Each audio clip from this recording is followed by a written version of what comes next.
Welcome back again, and today we will discuss getting the students to be active in learning. Take for example the word fresco. This is the Spanish word for cola or drink. A teacher could explain the word drink and then just say fresco. Fresco drink, fresco drink. The students will understand completely. Many theories point out that by using the native tongue to teach prohibits pronunciation practice and relies too much on dependency of the native tongue to learn the foreign language. Many of my students in Korea were begging a native substitute teacher only to speak in Korean so they could learn easier. This can be detrimental as the students may not learn pronunciation properly and distracts from their listening skills.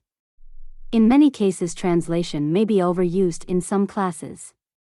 A teacher may say the word in both languages, giving the student an opportunity to continue to speak the native language. One way to avoid this is to only speak English if possible to the students. Students who hear the native word may become more interested in hearing the native word used more often than the English translation. To avoid this in English training, give the native word for the item you are showing and then the English word. Do not speak the native tongue in referring to the word again. While there is much debate on which method to use, the best method is up to the teacher and the local society. In Korea, I discovered that only 1% of my students actually used English outside of the school. In Cambodia was more of about 25%. In the first case, it would be better to use both languages to instruct a course, as students are less apt to remember words after class was over and were more comfortable learning it in both languages. In Cambodia, the second way, in English only, was a better choice. The students remembered more after leaving the classroom. This will allow students to see the item you are describing. Students will have a hands-on experience. Many younger students like this as they like to use their senses when discovering something. Also, by using exhibits, you can have more advanced students write about the item using all their senses. For example, bring in a batch of cookies. Give one to each student and then ask the students to describe it. They must explain the looks, smell, touch and taste of the cookie. This will help the learner be able to write better and build up their vocabulary. Bring in a bunch of clay. Have the students make something. When they are done, ask them what they made. If they cannot tell you the English word, then explain to them what the item is so they can understand what they made and show their parents. Books, photos and posters. These are great sources for the teacher to help teach and present vocabulary. A teacher can use posters or anything in the room. He or she can hold it up and ask the class what it is. If it's in a picture, they can ask what's in the picture. The students can describe the photo, their feelings, and what they think is happening in the photo. They do not need to make a story about the photo, but just describe what is in the photo.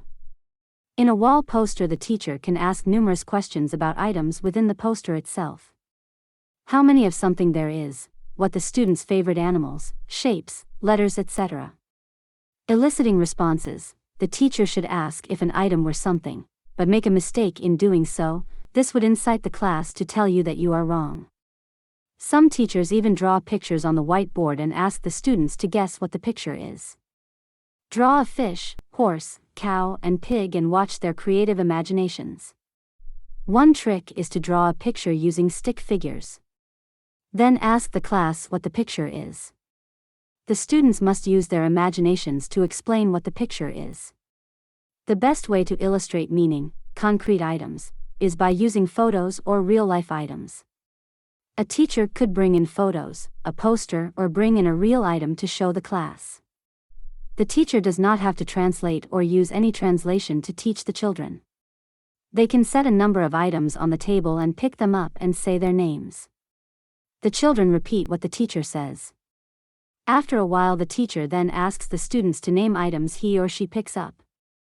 When the teacher feels comfortable, then he or she can pick up items and say the wrong name to elicit a response. Another way is to have the students pick up items off the table in order to see what they remembered or forgot. The teacher can hold one item and ask the class what it is. The students will shout out what the item is. Then ask the class, what do you do with it? You can pretend to eat it or drink it. To be funny, put it on your head like a cap. The students will join in and listen to your words. Do I put it on my head? To teach writing, put flashcards on the board with the word wrote next to it. Have each student come up to the board and write the word next to the photo. Students also can write sitting down, copying what was written on the whiteboard. Coloring books also are good in this area, as students can color in letters. Put pictures on the board and ask each student what each picture is. Try to see if any student is having trouble remembering words. Or have students look up the words in a bilingual dictionary to see if they can find the words and explain the word to the rest of the class. Lastly, wall posters seem to be a great source for vocabulary. Let the students look at a poster and then give them 2 to 3 minutes to write down all the words they can think of that is in the picture. Life stories, telling the students about something that happened to you in your past. This would be good for words such as heartbroken, embarrassed, and elated.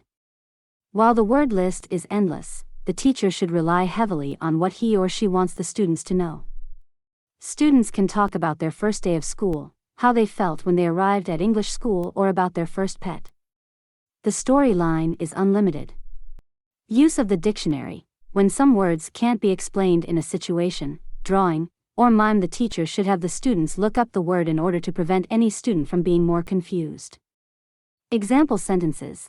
After using example situations, use write the word in a sentence so the students can better understand.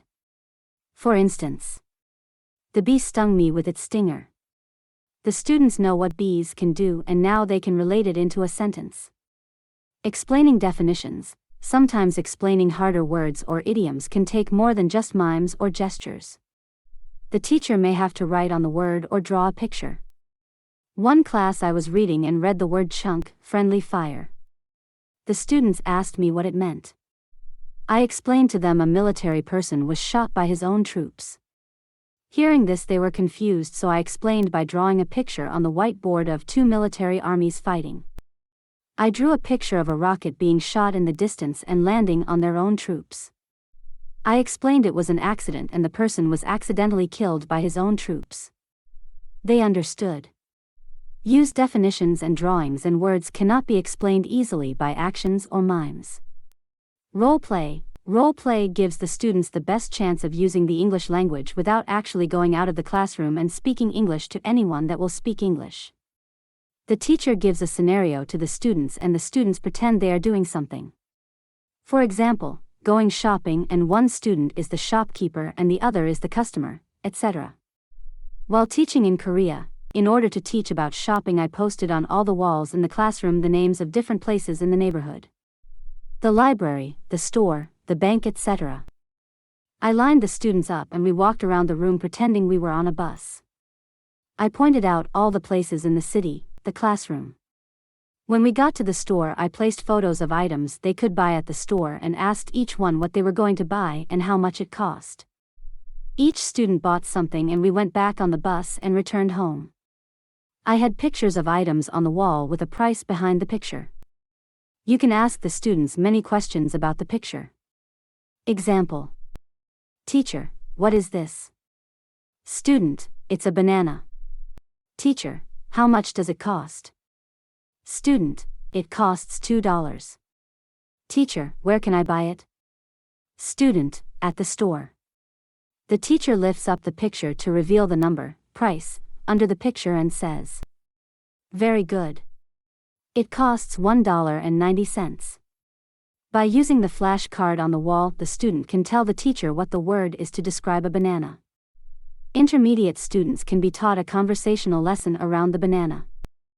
Well, that is all the time we have for today. Thank you for watching and I hope to see you next time.